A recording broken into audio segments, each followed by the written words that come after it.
Boa tarde. O Band Cidade de hoje começa com um dado alarmante. Você sabia que a cada 100 crianças que nascem no Amazonas, 10 ficam sem o registro de nascimento até pelo menos 1 ano de idade? São quase 4% acima da média nacional. Com isso, esses pequenos acabam sem acesso a nenhum tipo de assistência básica. Mas desde 2009, as autoridades aqui do estado desenvolvem projetos para que este índice reduza pela metade. O Amazonas é um estado de dimensões continentais, por isso levar a assistência a todos não é nada fácil. E a emissão de documentos básicos está entre esses desafios. Milhares de pessoas levam uma vida simples às margens dos rios da região, onde só é possível chegar de barco, bem longe da badalação e dos grandes centros urbanos.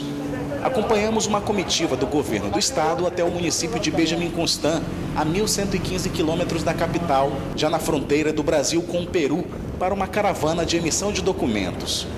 Foi onde conhecemos Francinei e Elisete. A segunda filha do casal, fruto de uma relação de 5 anos, nasceu há 7 dias, mas ainda não possui uma certidão de nascimento. E a gente espera tirar o documento dela hoje. Porque no dia que ela nasce, era para ter tirado já e não conseguimos. Aí hoje a gente vai ver se consegue. Se a certidão não for emitida em até 90 dias após o nascimento, a criança entra para o índice de subregistros. Em 2004, 41,4% das crianças nascidas no estado entravam para esta lista de subregistros.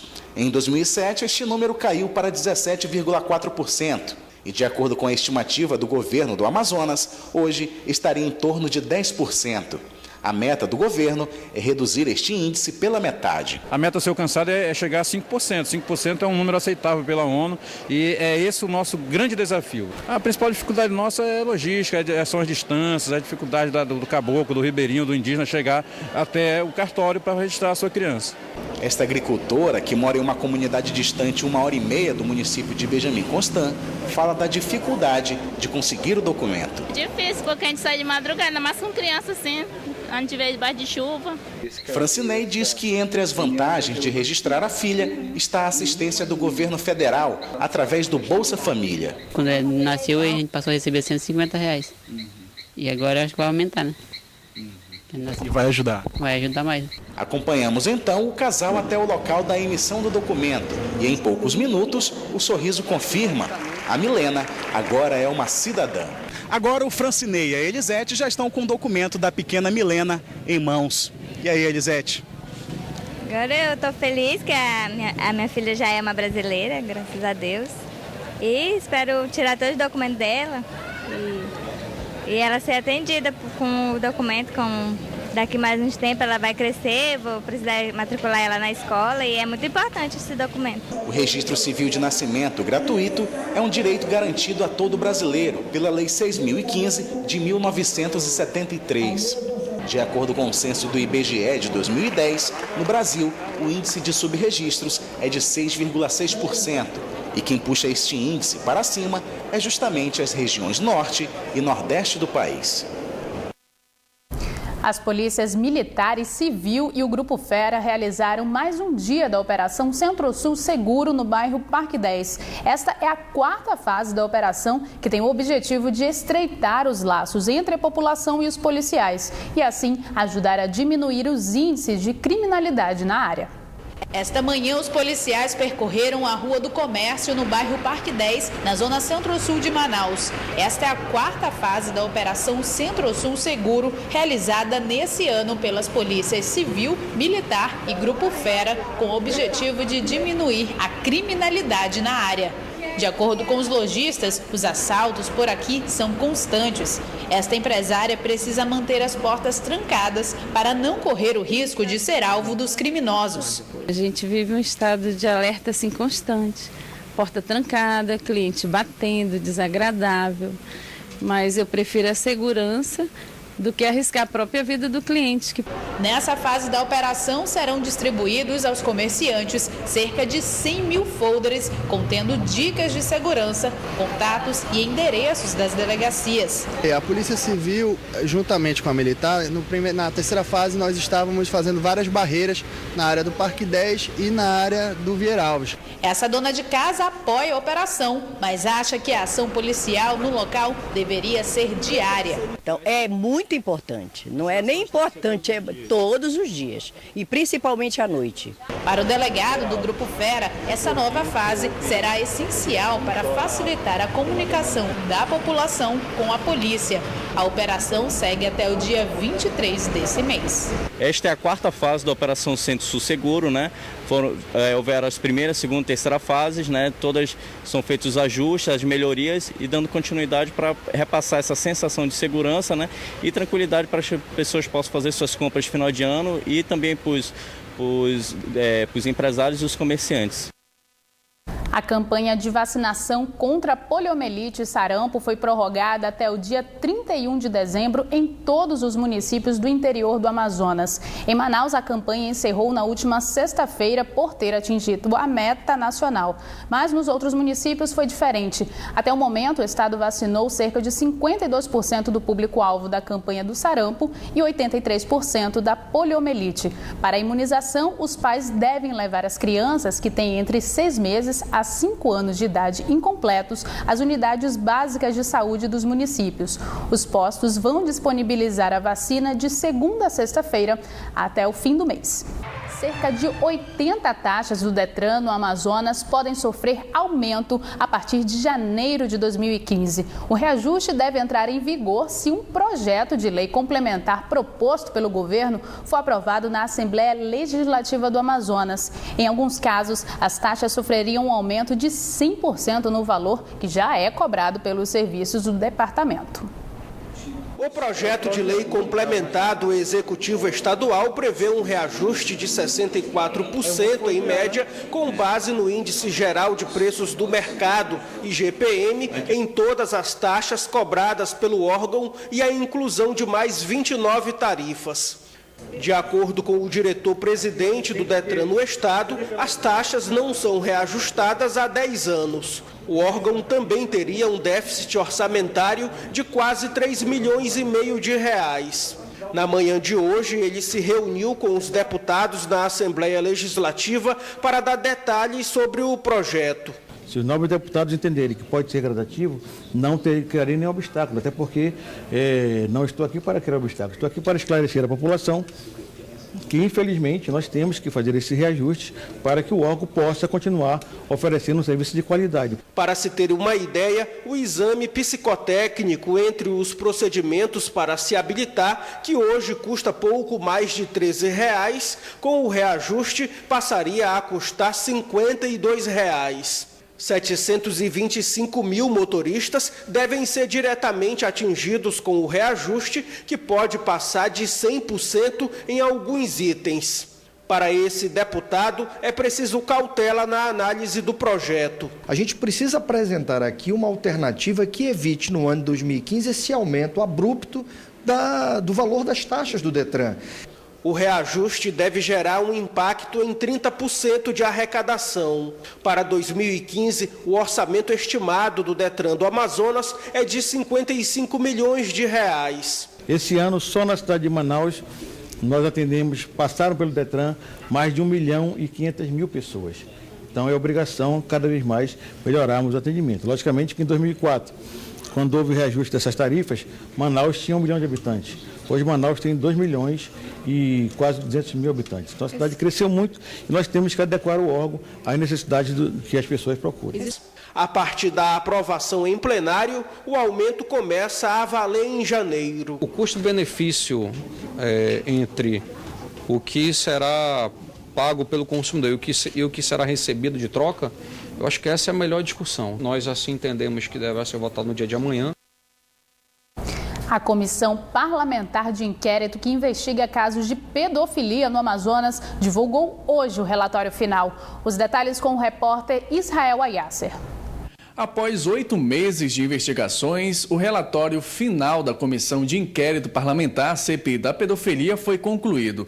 O deputado Luiz Castro é um dos relatores da CPI. Deputado, o que foi apresentado nesse relatório final da CPI?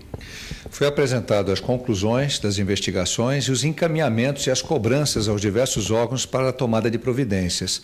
Processos de investigação de indiciamento de pessoas que têm gravíssimas suspeitas, que têm envolvimento com a Prefeitura de Coari, com desvio de dinheiro público e que precisam responder na Justiça por isso. Há suspeição, inclusive, de vários desvios que tenham alimentado e ajudado o esquema de pedofilia. Deputado, com o resultado final do relatório da CPI da pedofilia, quais serão os próximos passos? Bom, eu entendo que o Poder Legislativo do Amazonas vai ter que, na próxima legislatura, acompanhar, fiscalizar, apoiar e cobrar as providências, porque são muitas ações que têm que ser feitas. Tem ações que são administrativas, são do Poder Executivo, seja governo do Estado, município, como tem ações também que devem estar pautadas como prioridade no Tribunal de Justiça, no Ministério Público Estadual e também na Defensoria Pública. Nós precisamos do envolvimento, do compromisso, uma espécie de pacto em favor da criança e do adolescente. Eu espero que no próximo ano nós possamos juntar tudo isso e cada órgão assumir o seu compromisso. Ok, muito obrigado, deputado Luiz Castro. Israel Ayasser para o Band Cidade.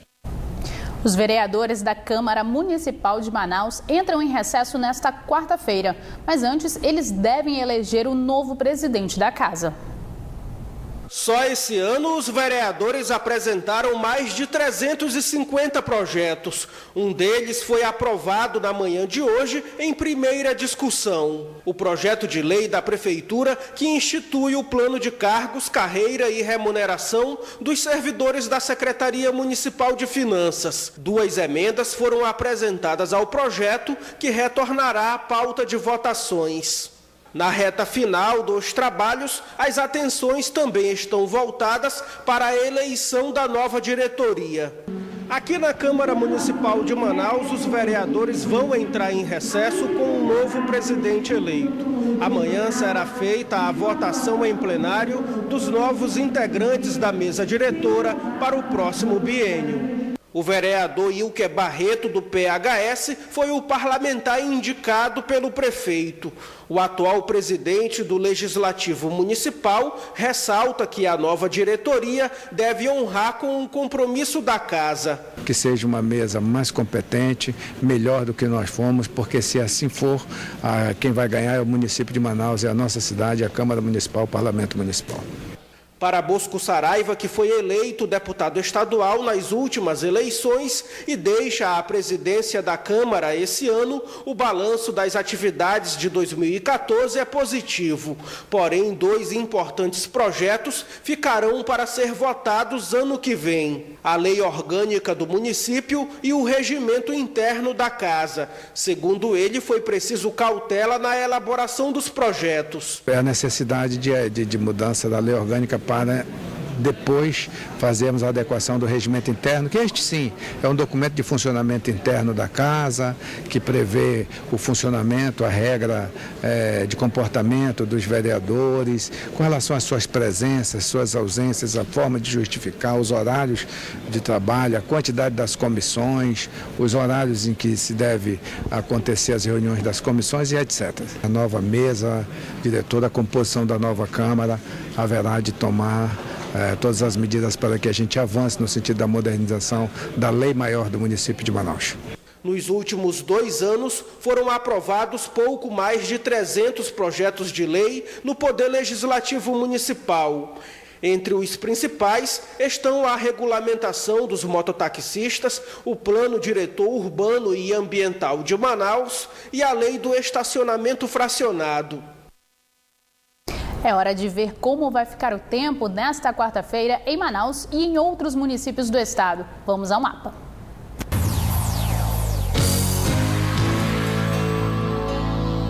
Em Amaturá, previsão de tempo encoberto com possibilidade de chuviscos. Temperatura mínima de 23 e máxima de 29 graus. Já no município de Canutama, a quarta-feira deve ser de muitas nuvens e também de chuviscos. As temperaturas variam de 25 a 32 graus. E em Manaus, o tempo também deve ser de muitas nuvens e chuviscos. Mínima de 24 e máxima de 30 graus. 3 anos após a construção da ponte sobre o Rio Negro, Iranduba ainda não recebeu o retorno turístico esperado. Por isso, empresários pensam agora em colocar o município na rota dos investimentos imobiliários. Nessa manhã foi lançado um empreendimento que promete investir até 270 milhões de reais para os próximos 3 anos. O município de Iranduba, distante 22 quilômetros da capital, é um dos municípios que compõem a região metropolitana de Manaus. Mas o desenvolvimento esperado com a construção da ponte sobre o Rio Negro há 3 anos ainda não chegou de fato por aqui. No dia que a ponte saiu, fizeram a ponte, o Iranduba ficou alotado de turistas aqui, mas aí se afastaram. Se afastaram porque alguém não dá condições mais para os turistas demorar mais um pouquinho na cidade de Iranduba, né? Esta turista americana que mora no Rio de Janeiro veio conhecer a Amazônia e o primeiro destino foi o Iranduba. Mas ela não encontrou por aqui o que esperava e vai seguir caminho. Estou procurando as coisas mais do povo, sei lá. Então eu estou pegando o barco para Tabatinga. Estou procurando algo diferente. Pensando nisso, um empresário da região resolveu apostar no potencial ecológico da área para investir no turismo. Esta manhã foi anunciado um empreendimento que deve investir 270 milhões de reais em 3 anos, com a construção de um complexo que vai abrigar hotel, restaurantes, lago para pesca e um condomínio de casas. É o primeiro condomínio fechado dentro de Iranduba. Nós estamos a 700 metros da cidade de Iranduba, da sede do Iranduba. Então a gente está assim, pronto para receber nossos futuros moradores. O local escolhido para a obra já está com os licenciamentos em dia. O vice-presidente do Conselho Regional de Corretores de Imóveis de Amazonas e Roraima alerta que o primeiro passo antes de comprar um lote é saber se a terra está regularizada. A nossa preocupação de conselho, a diretoria, o nosso presidente, é fiscalizar cada loteamento. Se caso você tiver alguma dúvida daquele loteamento, ligue para o conselho 3584-5353, que aí nós vamos dar informação, passar informação se aquele loteamento está regular ou não. As obras no local devem iniciar já no início do próximo ano e tudo deve ficar pronto até o final de 2017. Foi inaugurada nesta segunda-feira a ponte Sérgio Paulo Tomás Filho, no município de Eirunepé. A obra fica na principal avenida da cidade e deve facilitar o trânsito na região. De acordo com o governador do estado, José Melo, devem ser feitos nos próximos meses estudos técnicos para que também sejam realizadas obras de revitalização na área próxima à ponte. A polícia prendeu esta manhã um homem acusado de matar o colega na madrugada desta segunda-feira. As causas do crime ainda são investigadas. Antônio Marcos da Silva, de 23 anos, conhecido como Lourinho Alemão, foi preso esta manhã no bairro Tancredo Neves, zona leste da capital. Segundo a polícia, Antônio é o principal suspeito de matar a facadas Rodrigo Macedo de Souza, de 20 anos. O crime foi na casa da vítima, no bairro São José 3, na madrugada da última segunda-feira. A polícia acredita que os jovens consumiram drogas momentos antes. Bem, logo após a prática do crime, que foi por volta das 5 horas da manhã de ontem, a Delegacia de Homicídios foi informada e de imediato foi uma equipe até o local. Nós localizamos testemunhas que nos informaram o que tinha acontecido na noite anterior, que ele passou aquela noite toda fazendo uso de drogas no seu quarto, em companhia de um indivíduo conhecido como Lourinho. Com base nessas informações, nós começamos a realizar buscas pelo bairro em busca dele e no final da manhã nós o encontramos nas proximidades do local e ele foi reconhecido pelas testemunhas. Nós localizamos o Antônio Marcos, ele foi reconhecido pelas testemunhas como sendo esse indivíduo conhecido como Lourinho. De acordo com as investigações, Antônio já tem passagem pela polícia por tráfico de drogas e receptação. A polícia ainda investiga o que teria motivado o crime. E a partir desse momento a gente não pode afirmar exatamente o que aconteceu, qual seria a motivação do crime. Isso nós ainda vamos continuar investigando para tentar esclarecer a motivação. E a polícia teve acesso nesta segunda-feira a mais uma pista na investigação da morte do estudante, que foi encontrado dentro da caixa d'água da unidade de saúde da Universidade Estadual do Amazonas nesse fim de semana. A mensagem de um dos amigos da vítima pode ser a chave para ajudar a polícia a descobrir o que aconteceu com o jovem naquela noite. De acordo com a polícia, a família encontrou as mensagens no celular da vítima no último sábado à noite. Nas mensagens, um amigo identificado como Alexandre estaria convidando Dalmi Albuquerque Costa Júnior, de 23 anos, para beberem juntos no terraço da Universidade Estadual do Amazonas. Nós temos que ter o critério e o bom senso de analisar todas as informações que chegam até nós e para poder futuramente nos posicionarmos para saber o que de fato ocorreu no momento em que a vítima acabou falecendo por afogamento, né? A polícia teve acesso às informações nesta segunda-feira e a nova pista será incluída no inquérito. Mesmo com as provas em mãos, não há como afirmar se as mensagens têm relação com a morte do estudante. Precisamos concluir um inquérito policial, né? O inquérito nós vamos se finda posteriormente com as declarações das testemunhas e se basear no laudo técnico para a gente comparar e fazer a comparação do que declara as testemunhas com o laudo expedido pelo Instituto Médico Legal. A já tradicional Árvore de Natal da Ponta Negra foi inaugurada na noite desta segunda-feira. Com 31 metros de altura, parte da decoração foi uma reciclagem da ornamentação do ano passado. A montagem iniciou na semana passada e depois de muito empenho dos artistas parintinenses, a gigantesca árvore de Natal ganhou forma. Na noite desta segunda-feira, uma multidão esteve na Ponta Negra para o acender das luzes.